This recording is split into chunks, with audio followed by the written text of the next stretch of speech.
Good morning, good afternoon, good evening. It's RX Kuza. It's Mornings with Data and AI. Welcome again. And if you are new here, I'm happy to have you here. It's Friday, almost weekend. Let's have a last conversation this week about data and AI.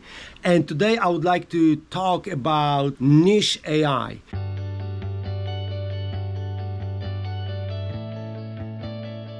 I mentioned that a little bit yesterday when I gave you an example about training large language models. So today I would like to focus on those are not edge cases, but they make an app or data solution stands out from the crowd. I'm talking about like very narrow use cases. For instance, indigenous people. If you think about people that were native to America, their language is different. It's usually dialect. It's very narrow in terms of population. Not many people speak that language, but there is enough population around the world that use different accent, dialect, different languages, that if they buy Siri or Google Assistant or any other voice control device, if that device cannot recognize their communication, it will be useless for them.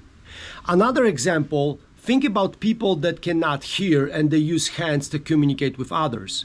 If that person approached the checkout point in a store or in the railway station, or she or he approaches a checkpoint and the airport, if that person cannot communicate properly, the digital solution is useless. So if they use the hand to communicate, it would be great to have a camera that understands their language. Another example could be people with moving disability. They cannot move, they cannot jump and walk. So for them, solutions like Oculus or MetaQuest can be useless in terms of recognizing movements. So today I would like to inspire you or think about building niche cases. Cases for a specific, maybe smaller than millions or billions of people, a group of target customers or clientele or partners that can use your solution in their particular situations. And artificial intelligence like that.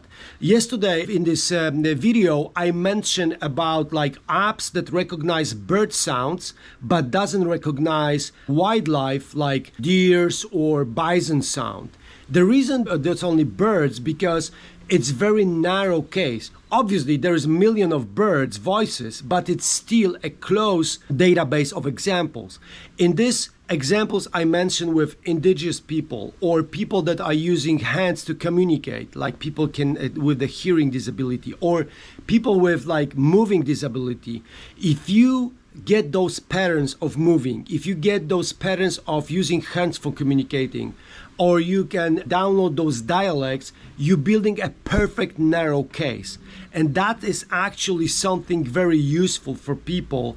And without those solutions embedded into hardware or software we use every day, without this, I don't like to call them edge cases, but without these niche cases, the whole AI doesn't make any sense, because it will not serve for everybody, but only for people that are outside of those cases. So please consider, if you're responsible for the product, approaching that too.